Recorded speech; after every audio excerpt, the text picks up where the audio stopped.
Thank you so much for tuning in to The Truth Talks. I'm your host, Karina Rachel. Today I'm talking with Rayjohn about his experience in the foster care system. Thank you so much for joining me today. You're welcome. Do you want to just tell us a little bit about how you ended up in the foster care system? Well, I was originally adopted when I was born. I came out and they said that I was high to the point where I was sleeping, oversleeping, and I couldn't open my eyes. They opened my eyes and my eyes was bloodshot red. So they thought I could die any day after birth. Wow. And so after that all happened, they told me what my adopted mom never would tell me, but it finally came out that I was adopted.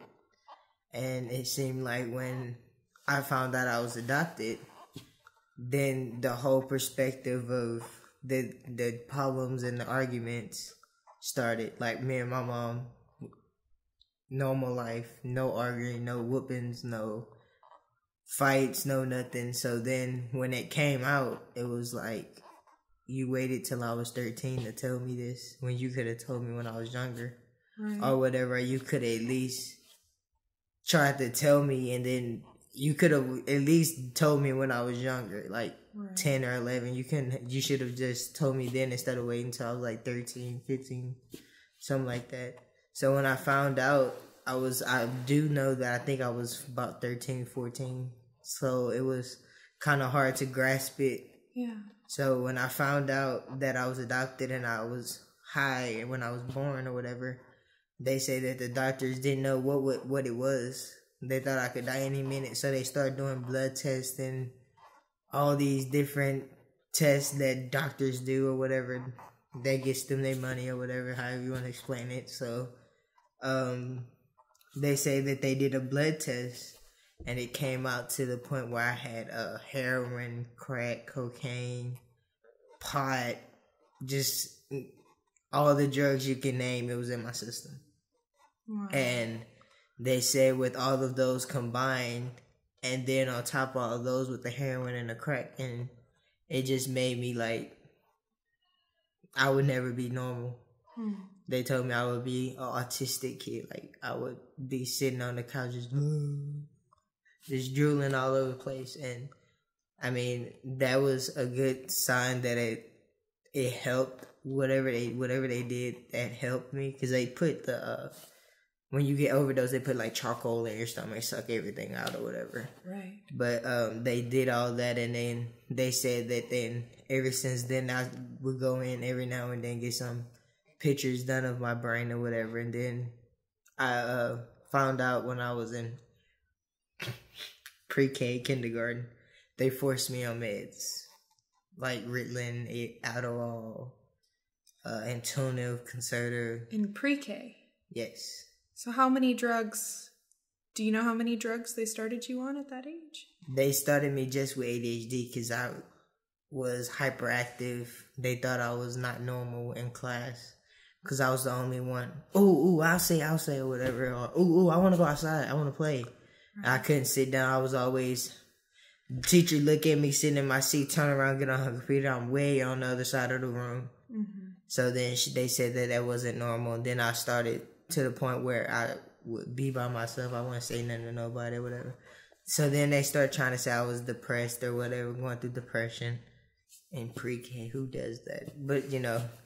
So then after I took the ADHD medicine, they took scans of my brain. They did a brainwave and came back as I had bipolar. It was ADHD, then bipolar. I was put in a psychiatric hospital. That's how they found out I was bipolar, from a brainwave they did in a psychiatric hospital. Then they gave me Depakote. That was 1,000 milligrams. That didn't work. So then they put 2,000 milligrams of Depakote on. And I was like I could take up this whole couch. And that couch right there, it would be halfway that I would take up. Wow. So, like, when my family come over, whatever, I would have to, like, kind of let everybody sit down and I go get a chair or I sit on the floor or whatever. And then it got to the point where I was taking Depakote. I would sit there and I'd be eating, or I would talk to somebody and I'd just go to sleep like I had a medical condition, like they say people with brain tumors. That's how they first discovered it. Sit there and just fall asleep. They said I was a 10-year-old, 13-year-old in an 80, 90-year-old man's body, because I would just sit there and be talking, just fall straight off to sleep. So then they said that wasn't normal. But it couldn't have possibly been the medications. No, it was the medication, the Depakote. So then how I noticed it was the Depakote, because I refused to take Depakote. I started getting breasts like women. Like I was literally, if I put a bra on, I was a D cup. Wow. Literally. And it was like literally they was to the point where I couldn't even fit clothes, because I like clothes to be tight on me. I like clothes to fit just right, because I don't like to have that little look, oh, he just a slimmy like guy, take him out anytime or whatever. So I always like clothes to fit just right. So like I like clothes that are real tight. Any of my shirts in my room are tight. Like I'll put them on and they're just tight. I mean, because with me and my weight, I don't like wearing stuff that don't fit. So like bigger stuff, it shows an imprint when I sit down. But when I'm in clothes that are really, really tight, I don't look my weight. Originally, when I was on Depakote, I got up to 300 pounds almost. Wow. At the age of 16. And so then I'm sitting there like, bro, I don't feel right. I'll be sitting there and I'll be just sitting there, and then mom will walk in the kitchen and be like, what's that noise? I'll just be sitting there breathing, watching TV. Sound like a freight train, like tornado just about to come through the house. So she'd be like, oh my gosh, it's tornado. So then she realized, and it was hard for me to breathe or whatever. And then I had asthma on top of that. So I would just sit there and just be like I'm asleep literally, but I'd be literally wide awake, still stare to the TV or on my phone texting, just sitting there breathing hard.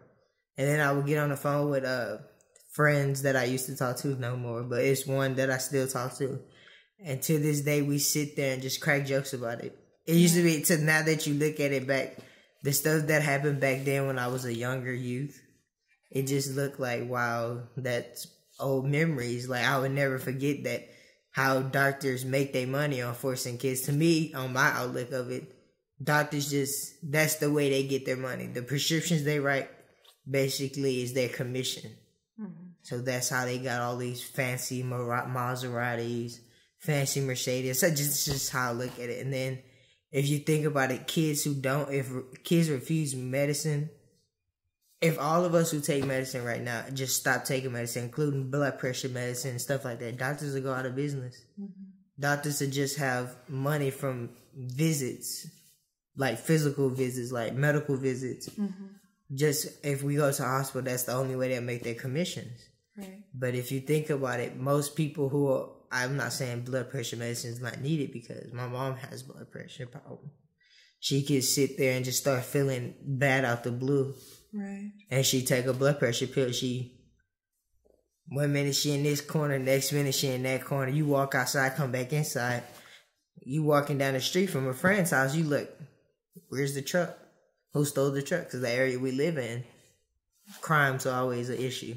Right. You sit there and have to sit there with all doors locked, all burglar bars locked, all windows locked. And at where my grandpa was living, he used to sit there in the living room just like this in his little recliner. Shotgun sitting right here. On the end table was his pistol. Just how it was. So, and throughout all of that, it's like, I mean, that's just the area we live in. So my mom, she's able to function on her blood pressure pills. Because if she didn't have blood pressure pills, she'd be like a sick dog, or like something like this. You'd think she about to die. Like she could just go out anytime, because she just stay in her room, laying in the bed, just glued to the TV, be like, Rayjohn, I need some water. Why don't you come get it yourself? I can't get up. My legs are cramping. If I get up, I don't want to fall and hurt myself. They say older people who fall break bones easily and hard to rebuild them. So, I mean, throughout all of it, I was on all these different medications. I done been to I sit here and think about this every day. Literally, if I sit here and recount all the psychiatric hospitals I've been to, 30. 30. I done been to every single psychiatric hospital there is in Houston. Wow. Yes. And what was that experience like? Hell. Just like I was talking to Crystal and we was all sitting down before. Sitting there, sit there and just get agitated at a nurse for a little small thing, and she's a RN. Come with me. No, I ain't going with you. No, you coming. No, you ain't about to give me that shot. No, you coming with me. And you don't go. Code green on boys wing. You have 20 dudes come from this direction. 20 dudes just fall out the attic. 20 dudes come from every direction, and you just like sandwiched by 20 big buff guys. Like, y'all not gonna take me down. So it was to the point where when I went into the hospitals, I didn't let them take me down. So they literally would call every male staff in a psychiatric hospital to the boys' wing when I would act a fool for them trying to give me a shot. So I remember one time they tried to give me a shot, I told the nurse, I said, I'm not taking that. I said, I'm not taking that. She said, I said, if you stick that in me right now, I swear for M&Ms, I will go through this whole quiet room and start throwing people every direction. I will pick up this bed and y'all will regret trying to give me that shot. Literally, y'all will regret that y'all came into the business of being in a psychiatric hospital. And she was like, well, we have to give you... I said, no, I'm not out of control. I'm not threatening you. Have I put my hands on you? Have I touched you that made you... Have I said something that made you uncomfortable like I threatened you? No, I haven't. So it basically goes back to the same... I told her, it basically goes back to the same thing. Y'all, this is y'all job to dope us up, sit here and take care of us, babysit us, because that's all you're doing. Babysitting us. We get out of line, all you gotta do is pick up a phone. You be like, hey, I'm gonna call you back. You be on your personal, I'm gonna call you back. Code green on boys' wing. All of them come from every direction. Then they call everybody, go to your rooms. So then it's like when you get the shot, you just sitting there like, So tell me more about the shot that you're talking about that they would give you. So I guess this is kind of behavioral management. They get to the point they don't want to deal with you, so they call in all the big bouncer type guys to take care of the problem child, so to speak. Yeah, and I mean the shot. Some hospitals they say it's apple juice. Literally, when you look at the tube before they stick, it looked like apple juice. Like, it literally looked like apple juice. Like, I could just, like, literally, I don't even need you to put that in my mouth. But you can scoot that in my mouth. That tastes like, that look like apple juice. It might be apple juice. But it's not. It's, some hospitals have different brands of them. But I know the one in Kingwood, Intricare North, Intricare South, Bentop, West Oaks, and all them other ones, they're literally... It's a strong drug. Like, literally, like, to me, it reminds me of sitting in the ghetto where my mom lived, because she lives in the ghetto. It's like sitting there and just watching everybody walk up the street shooting stuff in their arm. And just sit there and just kick back on the porch and just put your feet up and just watch how fast they sit there and be talking to you, and then they shoot that in their arm. They just like... And you be like, bro, I need you to... go on, move around. Police walk by and see you. First place he gonna do is kicking my mom down. No. So it's like a drug, basically. Like, how I consider it is like, to me, I used to do drugs. Weed and marijuana and all that. So I never done coke, I never done nothing strong. I only done weed. So it reminds me of sitting there just smoking weed. Because once they stick it in your butt, it's like you hungry, you got the munchies, you sitting there like, you not worried about nothing that's going on around you. You can sit there and be in your own little world. Wow. And then if they see that you fight it, they go another dose. You fight that one, they go another one. And how long does that last, the effects of the shot? To me, when I got the shot, that lasted, on me, it lasted 2 weeks. I slept 2 weeks straight. You're only in a psychiatric hospital for 7 days. But every time you get that shot, another 7 days, another 7 days. Wow. So it's basically like you sit there and you just sleep. And I was in one hospital. They went through the whole boys' wing. Every guy had a shot. So all staff had to do was come in and put their feet up on the counter and just lean back in their little chairs and go straight to sleep. Mm-hmm. And I'm like, that's not how kids should live their life. Kids don't want to sit here 20 years, 30 years down the road, think about getting shots in their butt. Who wants to do that? It's not prison. Right. So that's how I look at it. I mean, it's not a thing that a kid want to do, because I sit here, my brother got all kind of stuff on his Instagram. I tell him, I say, you either gonna end up in CPS because your mama and me told you, and I'm fresh out the system, so you might want to listen. Mm-hmm. I do think I know what I'm talking about. Right. Yeah, I would say being in 30 different hospitals. Yeah, 30 different hospitals, 20 different group homes, RTCs. Never been to a foster home. The only place close to a foster homes are emergency shelters. Wow. So I'm like, you might want to take it from me, because you go down there, my brother do not eat. If it's not McDonald's, Jack in the Box, pizza, junk food, he will not eat. He will starve himself. You fry some chicken, be like, y'all come eat dinner. Desmond sitting on the other side of the table with his little pizza from Kroger's. Mm-hmm. Or his little fish sticks. And he don't eat. So I say, you going to CPS, you just gonna be a dead little kid, and we're gonna be sitting there planning a funeral for a 12-year-old kid in system. And the system not gonna get shut down. They're not gonna lose their license. Their group home's not gonna do nothing, because if you don't eat, you get a long sheet. Rayjohn Bass, refuses to eat because of I don't want to. And you have to sign it. So that's their way of showing documents.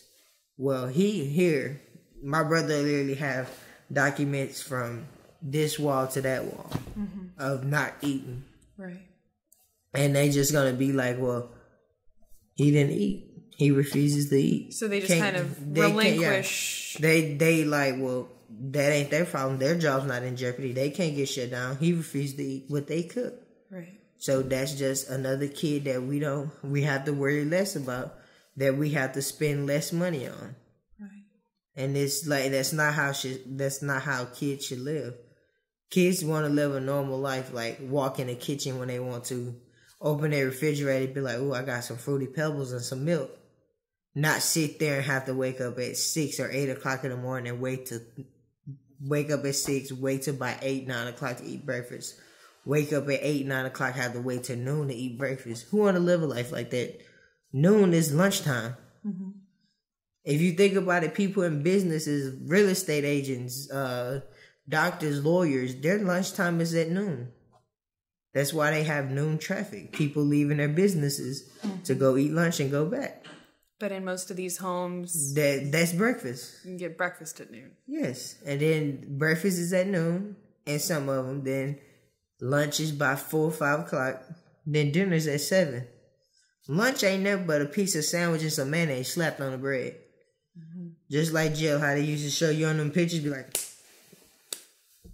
and I ain't even sprayed it out, nothing, just, there you go, get out my face.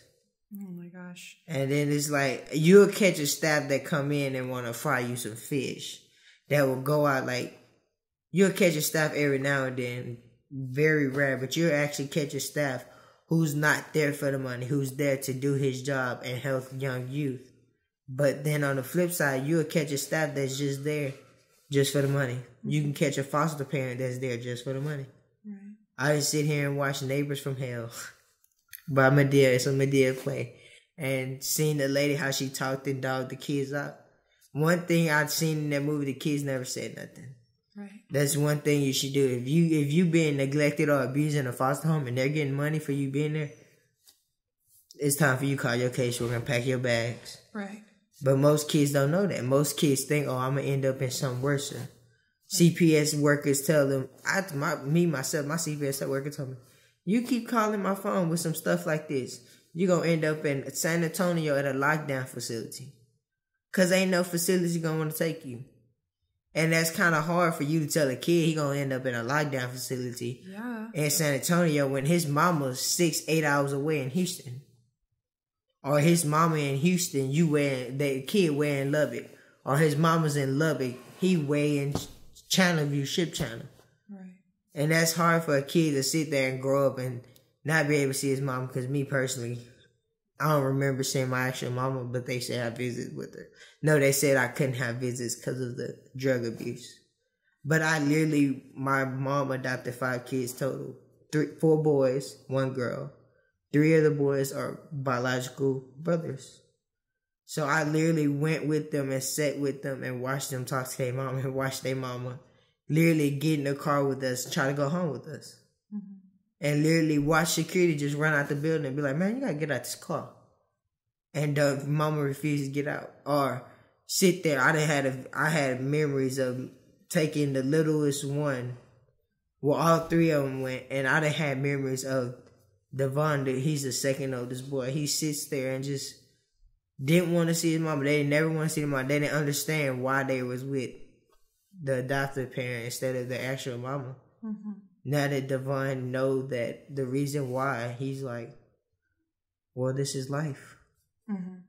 At least I'm in something better. They don't know that there's any way. They don't know there's no way. But you'll catch an adoptive parent that's like, you'll catch one that's will tell you off the bat, I'm not your parent. I'm not your biological parent. You didn't come out of me.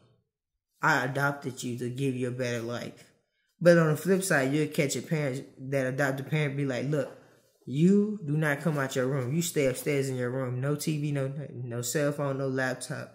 Act a fool if you want to. Go ahead, get in the garage and get on the floor and let me tie that butt up. And I sit there and I had a best friend who was in CPS. And I just seen how he came to one of the placements all bruised up. I say, me and him sat down one day and we were talking. I say, so how you get all them bruises if you don't mind me asking? I had a foster parent that would sit there and pour rice and flour on the floor and put me on my knees and beat till there was no meat. Literally, he said he had so many webs to where he couldn't see his skin. His skin was purple and black. Oh my God. And I was like, why you never said it? I thought I was going to end up in something worse. I said, well, technically you in something worse if you just left a foster home, come straight to RTC. And you didn't do nothing wrong but get beat. You in something worse. But it's not that you in something worse. It's you going to something worse because your caseworker don't feel like having you sitting in his office bugging the hell out of him. Oh, I'm hungry. Oh, I want some dinner. Oh, I want some lunch. Oh, I want some breakfast. Or can we go run to the store and get something to drink? Or can I go to the restroom? Because they have to walk you. You can't just walk around CPS. So they have to walk. Then they, after so long of that repeating the cycle, whatever placement come up, that's where you going. Right. You don't have a say so. You don't have, no, I'm not going there. You going there. If I had to get a police officer and put you in the back of their car to escort you now, I will do it. Wow. And it's like, it's not right. Because that goes back to the reason why I'm back homeless. Mm-hmm. Reason why I'm in another facility why I can't consider Angel Ridge a facility is like a house. So can you tell me how, I guess at 18 you aged out of the system. How did you end up at Angel Reach? Ooh. I was at my mother's house in the ghetto. I'm walking around the house in boxers and no shirt. We had just came from something. I don't know what it was. I'm walking. I in my mama's house, I walk around her house half naked. That's just me. Because I feel I stay here. Mm-hmm. What's your house? Mama, yeah, basically my house, even though it's not in my name, it's in my mama's name. I help pay some of the bills whenever needs paying. So I think I have a right to walk around in underwear and no shirt. But if my sister and my mama are uncomfortable with the type of underwear or the type of shirt that I'm wearing, they think it's too much, then of course I'm going to go put on some boxers or some little cut off pajama pants or whatever and go to sleep. But I was sitting at the house, no shorts, just boxers, no shirt. Sitting at the house, I came home, went in my mama's room. I had laid in her bed, watched TV, and I fell asleep. I heard somebody say, I know I ain't tripping.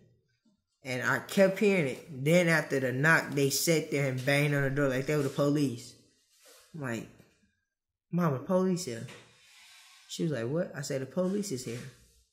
Go open the door. I ain't open the door. I have too many run-ins with the police officers. You lazy.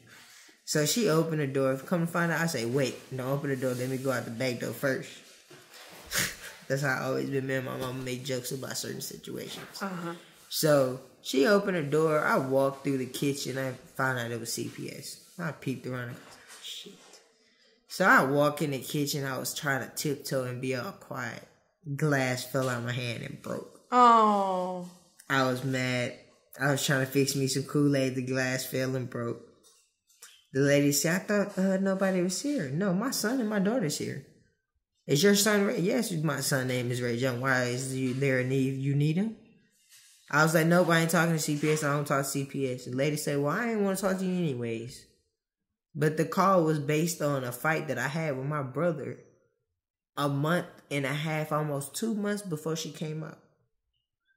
I got out to say, I AWOL for my CPS placement April 9th. I turned 18 on April 7th. I AWOL for my last placement April 9th. I had court April 10th. I went to a friend's house. My friend mother was in Dallas. She knew I was coming. I had already had it planned. I had half of my clothes over there. I had most of my stuff over there. I still have my clothes sitting at my homeboy's house. I ain't just had time to go get it. My clothes is we go over there, my homeboy has one side his clothes, one side my clothes. He has his own dresser. I have my own dresser at his house. We're basically I look at him as like a brother I never really had connections with. So I went to his house. I had some underwear, whatever there, of course. But I took a shower before I left, so didn't have no tennis shoes. I already had tennis shoes there, so I went to court. CPS was like, well, you can go back shelter. I'm not going back shelter home. I think I can make it on my own 2 feet. Right. They were like, well, your mama not letting you come home. I say, my mama ain't said nothing about I can't come home. I can't do this. I can't do that. That came out your mouth. You don't want me to go home.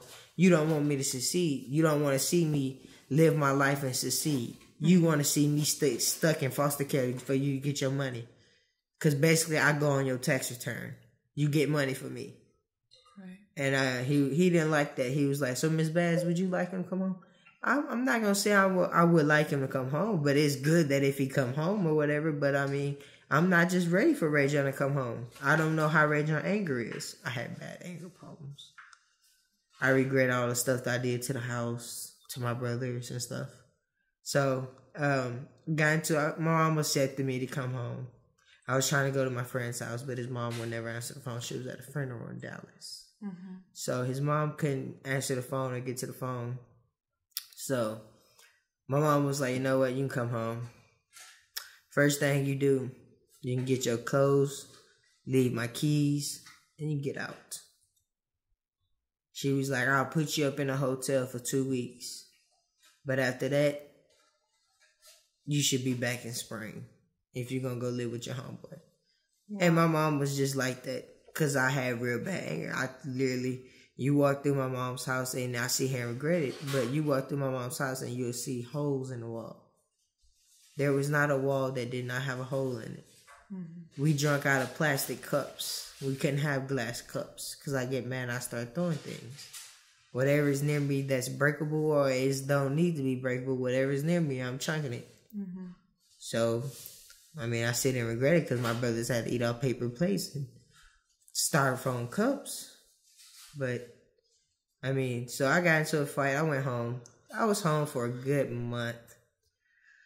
May 2nd, I would say the 2nd or 3rd week of May, I got into a fight with my brother. Me and him got into a fight in the restroom. I hit him in his lip. It busted. I took him, I picked him up, and I set him in the bathtub because he was supposed to be bathing.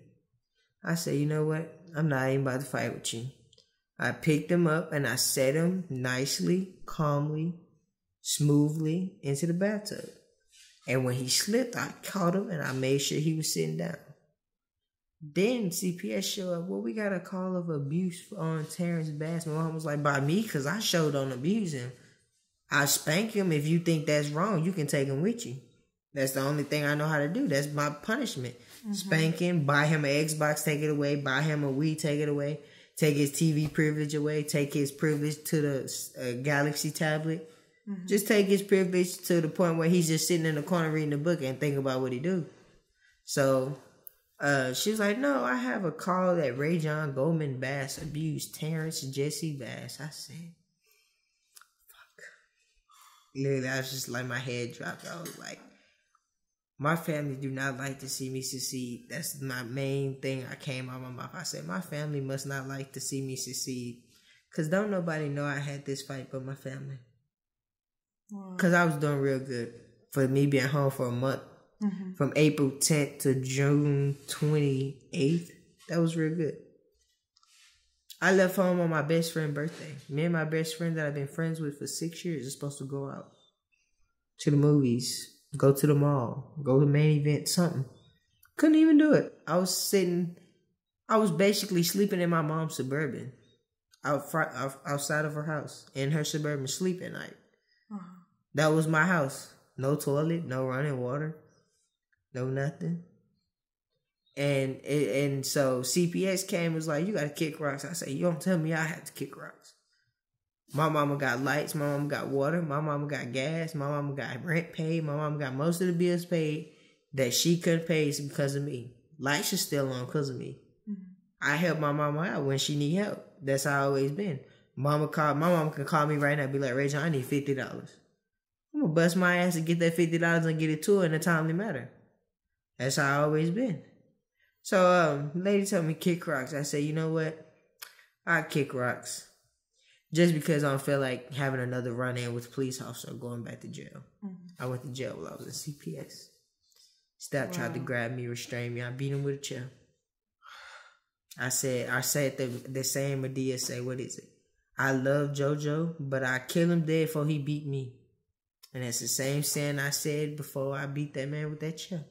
I said, I love you, Mrs. Simon, but I kill you dead for you beat me. And I beat him. And I left. He seen the police talking to me, so he knew his license was going to be in jeopardy when I left, and he didn't report me. So he called the police, told him I beat the mess out of him with a chair. He had not one bruise. I had a bruise from this way up. Mm-hmm. Had a bruise. My body basically was purple. My body was not sexy like it is now. Best way to put it. My body was all purple. My head came out this far. Wow. I'm sitting in jail visiting my mom. Mom was like, damn, you got a big head. I said, no, that dude slammed me on my head and made my head big after I got done beating him with that chair. Because when I decided to stop, he came after me. Right. I tried to grab something else, but he pushed me, and then I just slapped the hell out of him. But anyway, that's conversation. No, that's fine. That's fine. But yeah, I spent 34 days in jail. They told me I was on the trial on my 34th day. I was on trial for that to get it off my record. Nobody would show up. Everybody say, well, we delivered the notice. Nobody got the notices. I don't know what they call subpoena to court notice. Mm-hmm. Yeah. So they say, well, we delivered them. It's been put in the system that everybody has them. Well, we just gonna have to put a warrant out for that arrest. I said, ain't no need to do that. What you offer me? Because you offered me 5 years somewhere. I ain't taking no 5 years off no CPS case. He said, well, we'll give you 30 days counting time. I had 34. I said, give me that paper. He gave me that paper, my signature on there within 2 seconds. I just scratched something on there. Mm-hmm. I was so happy. I got out of jail. Wanted to throw a get out of jail party. Ghetto style. Sorry. But yeah, so I got into a fight. I told her, she said, you got to kick rocks. I said, I'm going to do this one time because I don't want to see my brothers. She told me, you don't leave, your brothers going with me. I said, I'd be damned. Over my dead body, will you take my brothers from this house? She said, well, if you don't leave, your brothers are going with me. I said, over my dead body. Just because you brought my brothers into this, even though they're not my real brothers, but they've been with me since day one, I'll go. Because y'all some devilish, conniving, evil. I just went down the whole rap sheet. Just to prevent your brothers from being taken into the system. Then I was 18, fresh out the system. I started smoking when I came home because I tried to leave weed alone. Been good, been clean for 4 years. So I started smoking cigarettes. I went in the house, I grabbed a cigarette. The lady was like, don't you walk out that door. I said, well, you want me to light this cigarette in front of your face in this house? She said, no. I said, well, I'm going to go outside and smoke my cigarette. She said, Rayjohn, I said, don't talk to me. And I slammed the door and I left. She called the police, made it seem like I was trying to kill her. Dang. The same day that the police officer came, he had left the scene of my homeboy named Spider got shot and killed. Oh my God. He had to leave the scene to come to my house because she tried to make it seem like she was in danger. Mm-hmm. But she wasn't. Police officer told her, well, that's between his mama, you, and him. Now, his mama can give him a 30-day notice and have it written down with his signature on it that she say he got 30 days to leave and he don't leave. Then she can call us. Then I can take these handcuffs of mine and put it on him and put him in county for criminal trespassing. Then give him a year or two in TYC or TDC, wherever they want to send him. But until then, I can't do nothing. So nice knowing you. Have a good day. Burnt out, the lady say, I'm going to report his ass. I said, I bet you feel real stupid, too.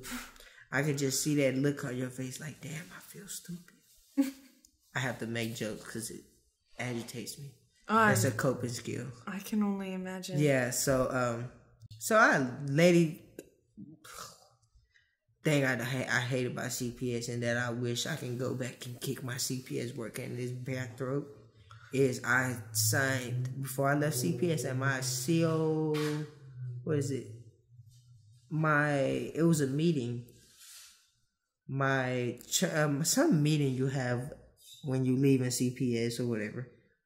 It was a meeting with your PAL worker, your CPS worker, your mom, dad, brother, sister, whoever you want there. Big old table. Look like you having a meeting with the president. So I had that meeting. I signed for extended foster care. I said, you know what? I stay in foster care for past 18. But I seen that last dude try to restrain me. I said, nope.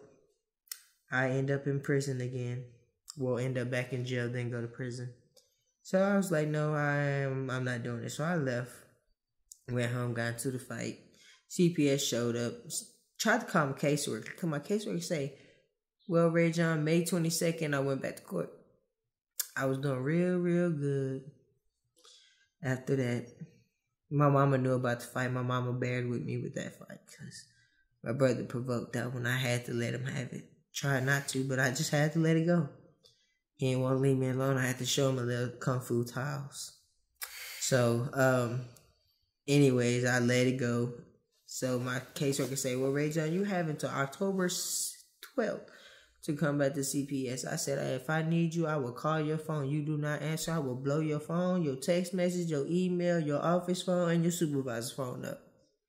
Because my caseworker will never answer the phone. That's one thing I don't like about them. You call your caseworker to report abuse, he's not going to answer the phone. Mm-hmm. He's not going to call your phone back. He's not going to return your message. Leave a message, he's not going to call back. You have to blow his phone up for him to answer.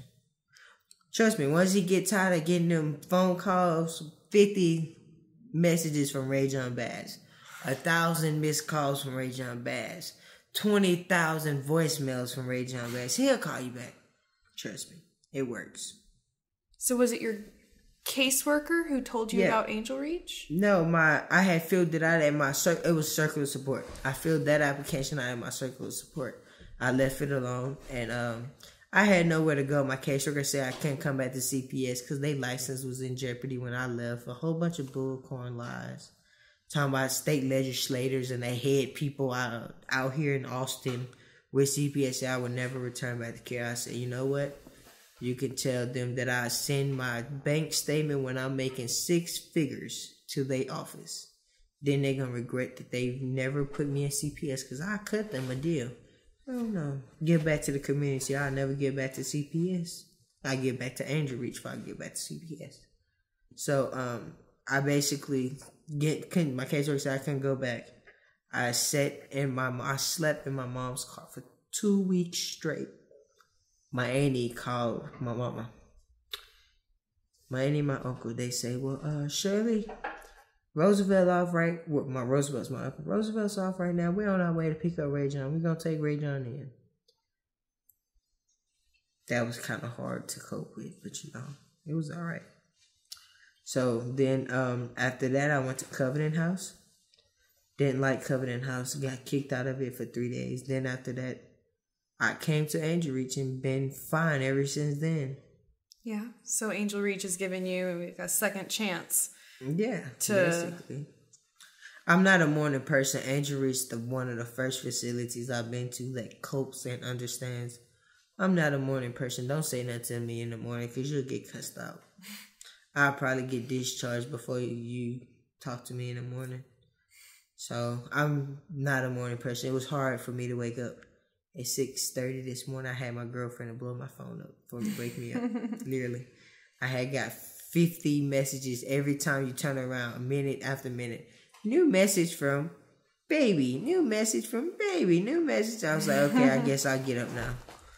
So, I mean, they cope with it. I mean, that's probably the first CPS placement. Well, not CPS, but like facility type base that I've been to that accepts that I'm not a morning person.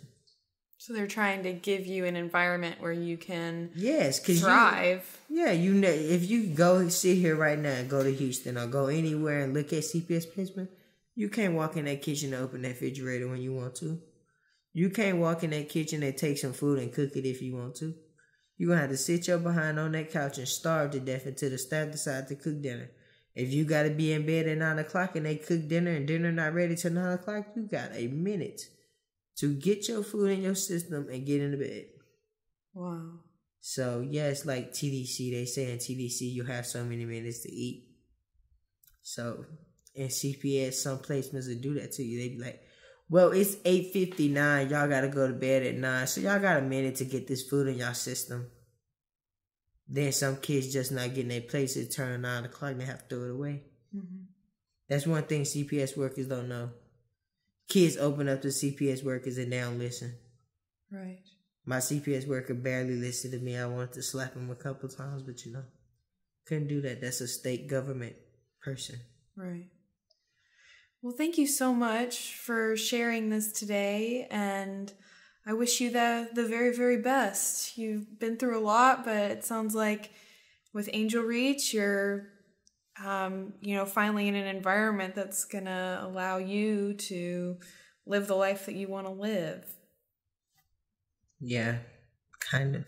At least, hopefully. Yeah, better than... It's getting there day by day. I don't have a job, so I work with the maintenance dude.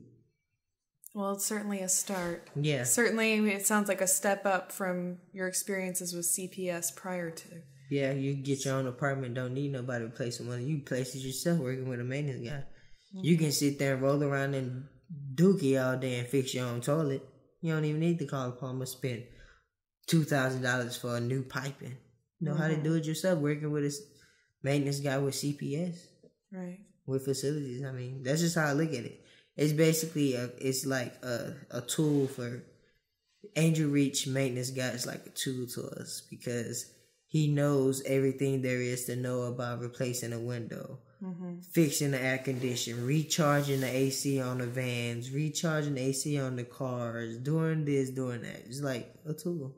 Right. Even though can't nobody tell me about being a mechanic because my grandpa was a mechanic. Ask me how to change a starter, I'm gonna be like, Google it. I don't know, just Google it. I have the tools, but you can Google it. When you find out you can use the tools, you're more than welcome. Right. Yeah. Well, Rayjohn, thank you so much for sharing and for being here today. And I wish you the absolute best. Thank you. Thank you so much for watching. I hope that you will subscribe to our channel so you can see my future interviews. And I hope that you will leave your comments down below. Thank you so much for watching.